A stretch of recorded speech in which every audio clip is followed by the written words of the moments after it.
This is a dojo, not a yoga studio. Blake's mocking voice cut through the brightly lit room, cold as steel. In that moment, the Apex Jiu-Jitsu Academy, a prestigious training school in the heart of Boston, fell completely silent. All eyes turned toward the small woman on the mat, her breath still uneven after the deliberate leg sweep from her instructor, Sarah Miller, a name few remembered in class. They only knew her as the new one, the quiet one, the one who always arrives early and leaves last. No one knew about the scar beneath her shoulder or the faded dog tag that sometimes peeked out from her collar. They only knew one thing. Today, she had just been humiliated in front of everyone. The class burst into laughter. A few phones were raised to record. No one noticed that Sarah's hands didn't shake or that the calluses on her palms were old and dark. She rose slowly, her eyes meeting his for a single, calm second. A military dog tag slipped out of her shirt and was quietly tucked back in, a secret from another life. Blake turned to the students, his voice dripping with disdain. Some people need to learn their limits, but he didn't know that the woman standing before him once taught an entire platoon of soldiers how to fight when there was no way out. And tonight, he had chosen the wrong person to humiliate. Sarah's story didn't begin on that mat. It began in the place she chose to disappear, Dorchester, a working-class district on the outskirts of Boston where people leave early, come home late, and ask no questions. That was where Sarah found the quiet she needed after leaving the military.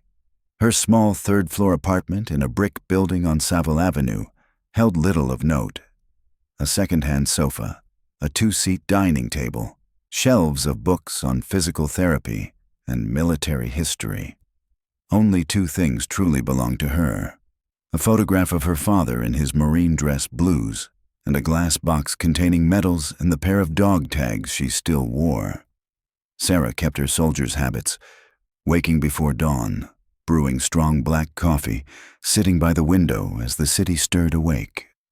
The sound of streetcars, of neighbors' slippers dragging, sometimes a TV through thin walls. She didn't mind the noise. It drowned out the other sounds, explosions, shouts of comrades in the night, the echoes that visited her uninvited in dreams. Each morning she put on her gray jacket and left for the Veterans Rehabilitation Center in Jamaica Plain, where she worked as a physical therapist. Her colleagues admired her patience and dedication. Her patients, mostly veterans, trusted her instinctively. No one knew she had once served among them. Sarah never told. She spoke just enough for them to feel heard, and stayed silent long enough for them to feel respected. Before her injury, Sarah had served 8 years in the U.S. Marine Corps as a hand-to-hand combat instructor. The recruits called her the Iron Teacher. A roadside bomb in Afghanistan ended that career. Shrapnel lodged in her right shoulder forced a medical discharge. The scar had healed, but whenever tension rose, her hand would unconsciously touch it, as if the wound had never truly closed. She lost her husband not long after leaving the military. David, the man who once promised to wait for her, began to drift away. As the bills piled up and sleepless nights became routine, he left her with just one sentence: "You need to learn how to live like a normal person." She didn't argue. Maybe he was right. But in Sarah's world, normal had never been an option. 6 months after the divorce, Sarah joined Apex Jiu-Jitsu Academy, a high-end gym in downtown Boston, where executives and hobbyists sought the thrill of feeling elite.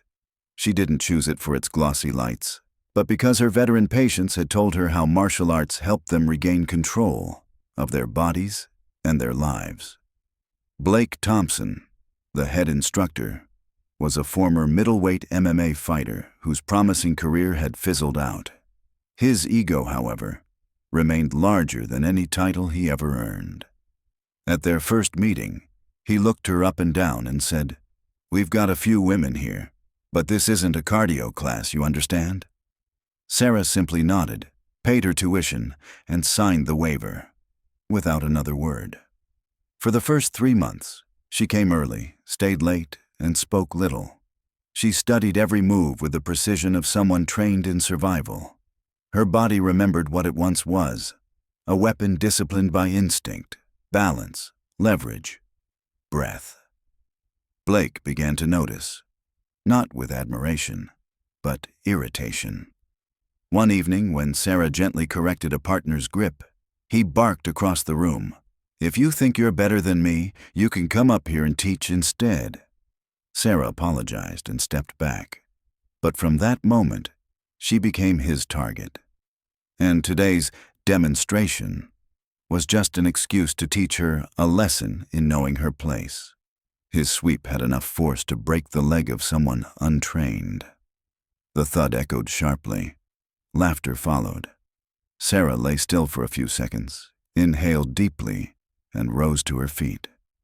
"Thank you for the demonstration, sir," she said softly, bowing as etiquette required. The room fell quiet for a beat. Not out of respect, but confusion. They couldn't understand where her calm came from. Blake waved dismissively. "That's why some people will never get far, no matter how hard they try." A young woman whispered behind Sarah, "See? That's what happens when middle-aged moms try to play tough." Laughter rippled again. Sarah didn't respond. She only tightened her fists, not out of anger, but to steady her voice. When Blake divided the class for sparring rounds, he looked around and said, "Miller, sit out. Just observe." Sarah walked to the corner, where the light glinted off the mat, and Blake's smug grin reflected in her eyes. But deep within that silence, something began to stir, an instinct long buried, but never gone. No one in that room knew, the narrator would later say, that the woman humiliated today once trained the men the world calls heroes. The story of Sarah Miller was only just beginning. "You just sit there and watch," Blake sneered. Sarah said nothing, leaning back against the wall, her eyes following every movement on the mat. She watched, analyzed, learned, every slip, every imbalance, every breath. She recorded it all. This wasn't the first time she'd been pushed aside, and she knew it wouldn't be the last. When training ended, everyone streamed into the locker rooms. Blake tossed a spray bottle and a towel at her feet. "The mats need cleaning. Not like you've been using them properly anyway," he said, then walked off. Sarah stood still for a few seconds, watching his figure disappear through the door, then bent down to pick up the items. She waited until the room was completely empty before she began to clean. Not because the task demeaned her. She had once scrubbed the blood of comrades from desert sand in Afghanistan. What hurt was the intent behind it? The deliberate humiliation. When she reached the last strip of mat, a low voice came from the glass office door. "Sarah Miller, right? Do you have a moment to talk?" Maxwell Reed, owner of Apex, was standing there. A man in his 50s, salt and pepper hair, with the sharp, calculating eyes of someone more accustomed to business deals than sparring drills. His office walls were lined with photos of him beside famous fighters, entrepreneurs, even a few Hollywood faces. Under his direction, Apex wasn't just a martial arts academy. It was a luxury brand for Boston's upper class. Sarah entered and stood straight, out of habit, the posture of someone summoned by a superior. "I've been reviewing your progress," Maxwell began, fingers steepled. "Coach Blake has expressed some concern that you're not exactly fitting into the program." She didn't answer. His tone cooled. "Apex has a reputation to maintain. We don't run this program to hand out consolation prizes. Here, you're either good or you leave." He paused, waiting for a reaction, but Sarah remained silent, calm, steady-eyed. "We do have a women's class, Tuesdays and Thursdays. You might find that environment more comfortable." "With all due respect, sir," Sarah said quietly, "I paid for the advanced class." Maxwell's expression stiffened slightly. "In that case, there's a new policy," he replied, forcing a measured tone. "Advanced students are required to pay an additional training fee, $60 a month." A subtle way of pushing her out. Sarah simply nodded. "I understand. I'll pay it next cycle. Her composure caught him off guard. He slid another paper across the desk. And this, a release form for media use. Sarah glanced over it, immediately noticing the clause allowing Apex to use any video or photo for promotional purposes. She knew perfectly well that included footage of the moment she'd been humiliated. Still, she signed it. Her handwriting was steady, clean, and cold.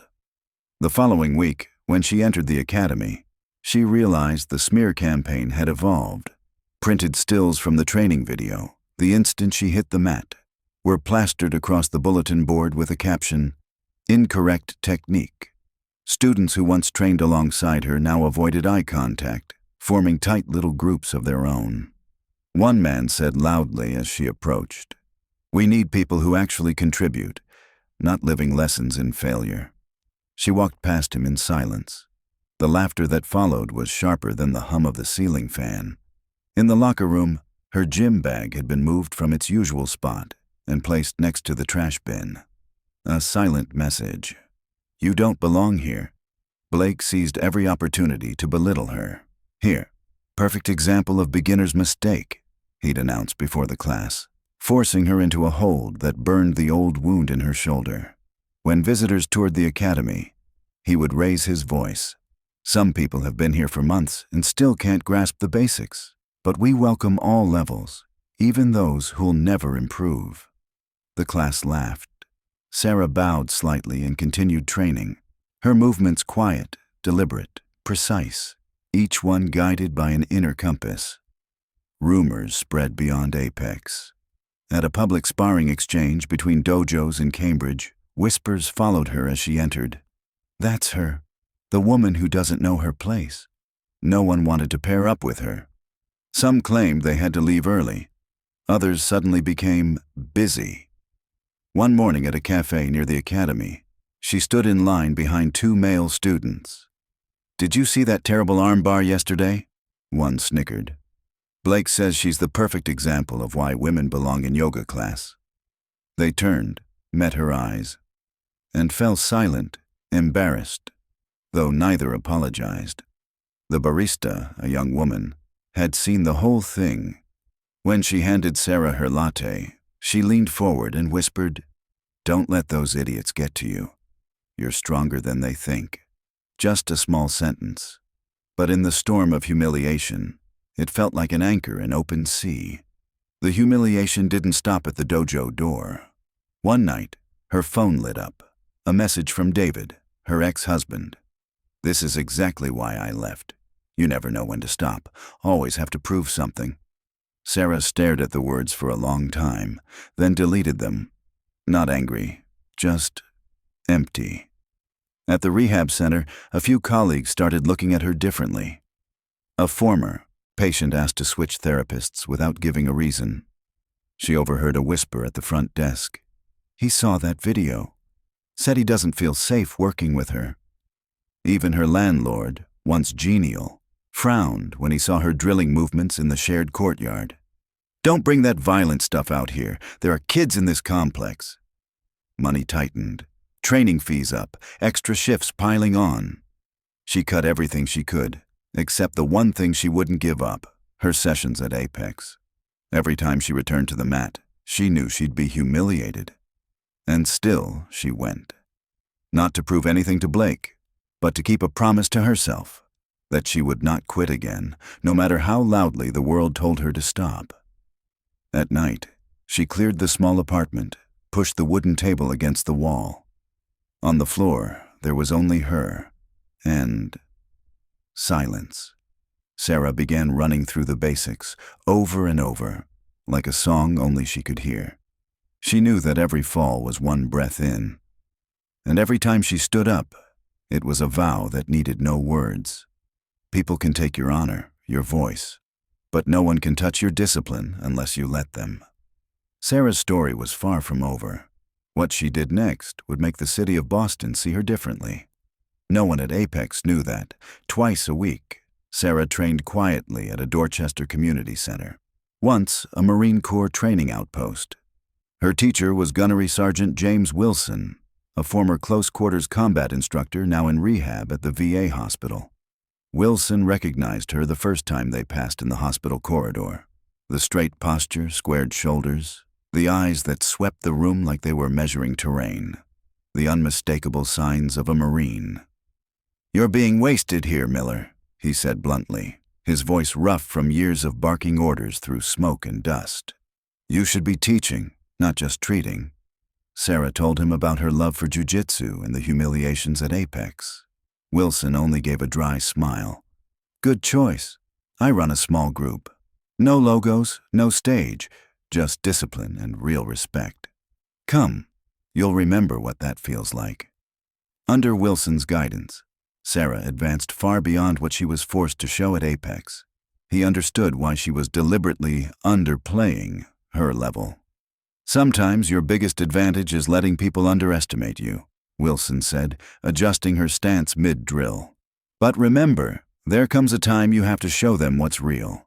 The only question is when and where." Sarah didn't expect that chance to come so soon. The Boston Open Jiu-Jitsu tournament, the largest in New England, was where reputation and skill collided head-on. Apex always fielded a strong team. Blake competed in men's black belt and often placed top 5. Sarah registered in women's blue belt, even though Apex still kept her at white. Blake's way of maintaining control. When her registration pinged the academy system, Blake exploded in front of the class. "Miller, you signed up to compete. You want to embarrass Apex? You're not ready for the mats." Sarah answered softly, "I just want to test myself, sir." "Test yourself?" he snorted. "You're asking to be humiliated. I'll cancel your entry." But he couldn't. The fee was non-refundable, the paperwork filed, and the rule only required academy verification for registration, not approval to compete. A small loophole, just wide enough for her to step through the door he'd tried to slam shut. On the morning of the event, Boston was still a little chilly. Sarah sat on the edge of her bed, fingers wrapped around her father's dog tags. Sergeant Robert Miller, 20 years in the Marine Corps before he taught history at their hometown high school in Pennsylvania. He'd died of cancer 2 years before the blast in Afghanistan. In life, he used to say, focus on the mission, not the noise. Today, she carried that with her. She tucked the tags beneath her white GI and left the house. At the venue, the Apex team clustered in the lobby. Blake stood in the middle, issuing orders, mapping strategies for the men. Sarah was ignored entirely. Claire, the same girl who'd mocked her after the fall, gave her a superior glance. "This area's for real competitors. Don't distract the team." Sarah only nodded and moved to a distant corner to warm up. She rolled her shoulders, breathed deep, woke every joint. Ahead of her, Blake continued to bark instructions. She didn't have to look to know. He never coached the women with the same attention. When her eyes found a familiar figure in the stands, Gunnery Sergeant Wilson, he gave a single, slight nod. No words, just a nod that meant good. Keep moving forward. The matches kicked off with a crackle of energy. Apex fighters performed well, as expected. Claire won her first bout, then lost in the semifinals and burst into tears on her way back. Blake threw an arm around her shoulders. "You got robbed, Claire. That was a perfect sequence." Sarah watched calmly. She was used to seeing others protected while she carried her own weight. Then the PA system crackled. "Attention, men's black belt division. Due to a medical withdrawal, the alternate spot will be awarded to the next eligible competitor. Will Sarah Miller please report to the registration desk?" The entire hall froze. Every head turned toward Sarah. Blake stormed to the officials' table, his voice rising with fury. "This has to be a mistake. Sarah Miller is a white belt at my academy. She can't compete in the black belt division." The event coordinator, a stern woman in her 60s, checked her tablet calmly. "No mistake, sir. The record confirms Ms. Miller as an eligible alternate in the professional bracket. Her sponsor of record is Gunnery Sergeant James Wilson, a certified combat instructor." Blake's face drained of color. "What certification? What kind of scam is this?" A deep, familiar voice answered from behind Sarah. "There's no scam, Thompson." Wilson stepped forward, one shoulder slightly lowered from an old injury, his gaze steady as iron. Sergeant Sarah Miller was one of the top close-quarters combat instructors in the United States Marine Corps. She's qualified to compete in any division here. The crowd erupted in murmurs. Students who had once laughed at her now stood frozen. Suddenly, all the fragments connected. The stance, the calm, the precision that could never be learned in a civilian gym. Blake tried to recover. "This is ridiculous. She's never shown any advanced skill at Apex." The coordinator closed her laptop, voice clipped and cold. "Verification is complete, Mr. Thompson.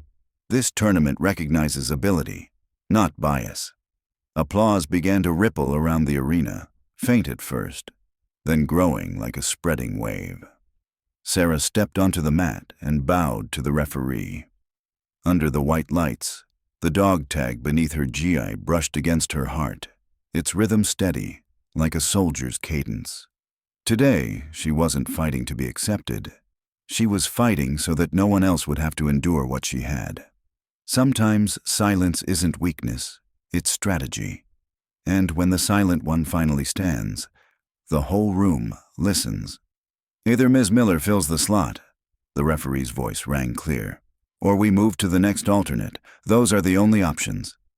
Blake froze, his eyes darting as if searching for an exit. The crowd had gathered closer, phones raised, recording. If he protested further, he'd only look small and scared. Finally, he lifted his chin. Fine, let her embarrass herself. He turned to leave, but the referee's voice cut through the air like a blade. "Actually, Mr. Thompson, according to the new bracket arrangement, her first opponent will be you." Blake stopped dead. His face went pale, then flushed red, shock giving way to panic. "That's impossible." But it wasn't. And with hundreds watching, he couldn't back out without destroying his own pride. The trap he'd dug for someone else had just closed on him. News spread through the venue. Apex coach faces the student he humiliated. When their names were called, the crowd surged toward the mat, eager for the match of reckoning. Sarah removed her jacket and stepped forward. Beneath the crisp white fabric, the lean, defined arms of a soldier revealed themselves. A ripple of surprise swept through the spectators. "She's been hiding that physique under those loose shirts," someone whispered. Blake saw it too, and for the first time, the arrogant confidence in his eyes cracked. They bowed. The referee raised her hand. The whistle blew. Blake lunged first, trying to assert dominance. He gripped her collar, driving with full force. Sarah didn't resist. She shifted, subtle, half a step back, waiting. Then everything flowed like water. A flawless sleeve drag. A delicate pull creating just one breath of space. Sarah slid, shifted her weight, and locked the arm. The mat sounded a sharp, dry thud. Then, silence. 14 seconds later, Blake was slapping the mat furiously, his face contorted with pain and humiliation. The referee raised Sarah's hand. "Winner, Sarah Miller!" The arena exploded. 14 seconds, someone shouted. "She tapped him in 14 seconds. Phones flashed everywhere. Blake stormed off without bowing, shoving a teammate on his way out. Sarah remained in the center of the mat, head bowed, calm, not like a victor, but like a soldier finishing her duty. Wilson stepped forward, clasped her hand, a rare smile breaking his weathered face. "Clean execution, Miller. Your father would be proud." Sarah touched the dog tag beneath her GI, her eyes softening. "Thank you, sir." As she walked past the Apex section, the students averted their eyes. Claire, the one who had once mocked her, stood silent, cheeks flushed. For the first time, there was real respect in her eyes. Sarah continued through the tournament. She didn't win the gold, losing in the semifinals to a world-class opponent, but every gaze in the arena followed her. Experts began replaying that 14-second clip, and her earlier matches, again and again. Questions spread. How could a so-called white belt fight like that? Those questions became outrage. The story swept through Boston's martial arts community. Other coaches spoke up. Former students of Apex sent letters detailing years of bullying, humiliation, and Blake's manipulation of the academy's reputation. The Apex name began to collapse, fast.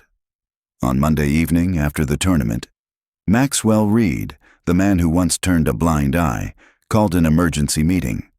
"We are reviewing the entire situation," he announced solemnly to the members. "Apex is committed to fostering an environment of respect and fairness." But behind the office door, he simply sighed and opened the revenue report. New registrations down, members demanding refunds. He wasn't afraid of losing justice. He was afraid of losing money. Blake was suspended from teaching pending investigation, a move made only to protect the brand. When Sarah arrived for the evening class, the atmosphere was heavy. Those who once laughed at her now couldn't meet her eyes. Maxwell stepped out to intercept her. "Sarah, could we speak privately for a moment?" In his office, he tried on a strained, polite smile. "Ms. Miller, there seems to have been a misunderstanding about your skill level. We'd like to make things right. Apex would be honored to have you stay, perhaps even teach. A women's self-defense course, for example.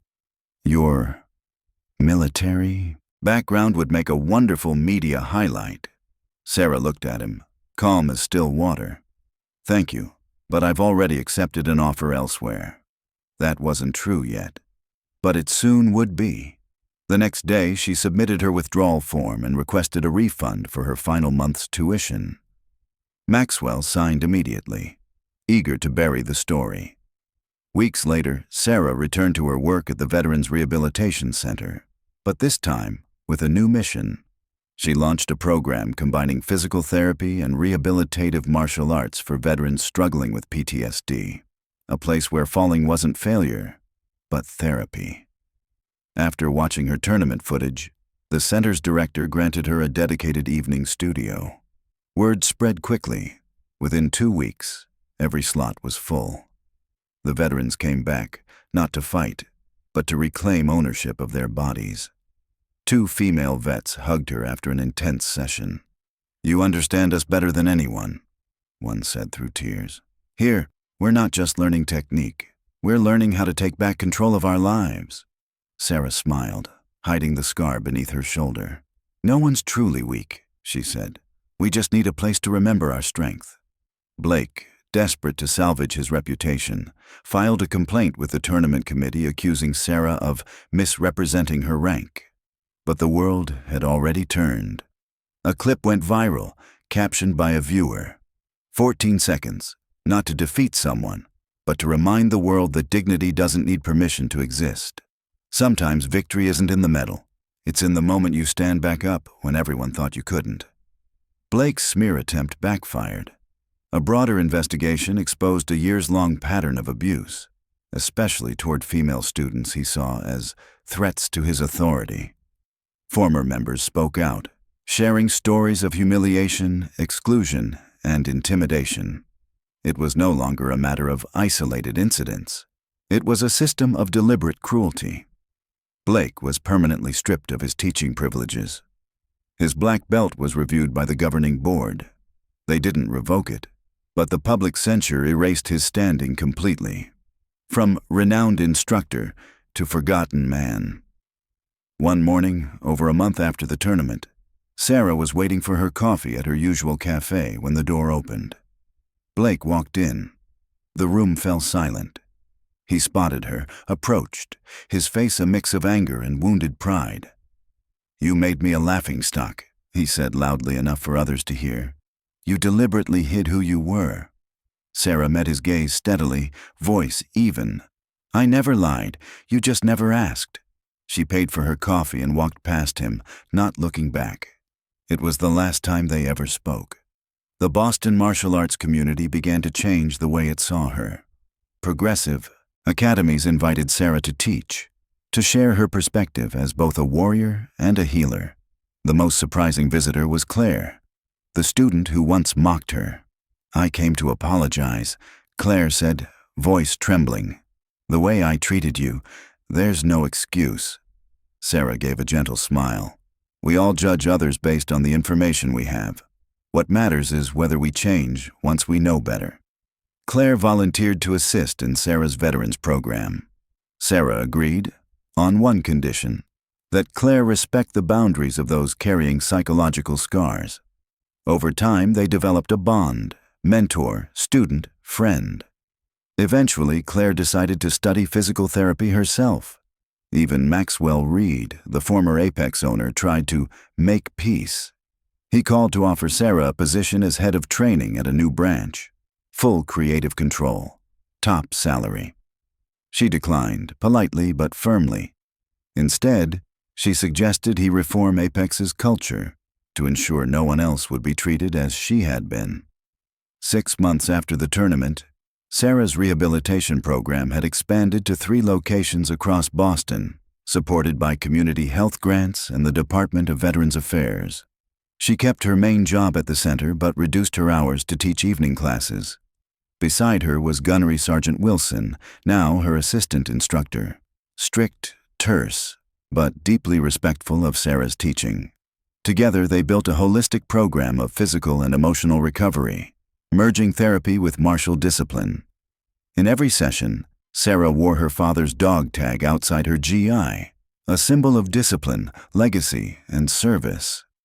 That 14-second arm lock had earned a nickname among students, the 14-second solution.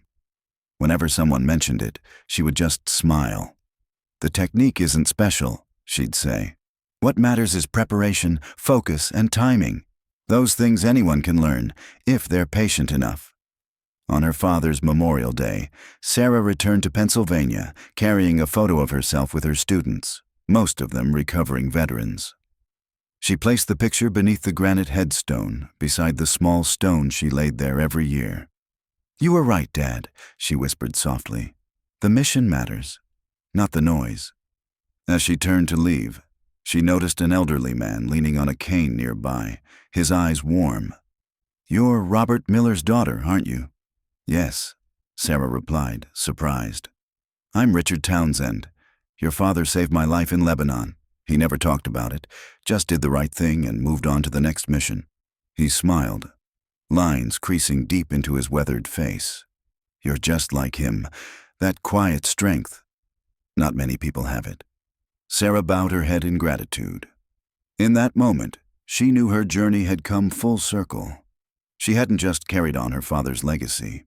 She'd built one of her own, where compassion and discipline became instruments of healing. Back in Boston, Sarah continued expanding the program. She didn't teach the richest. She taught those who needed it most.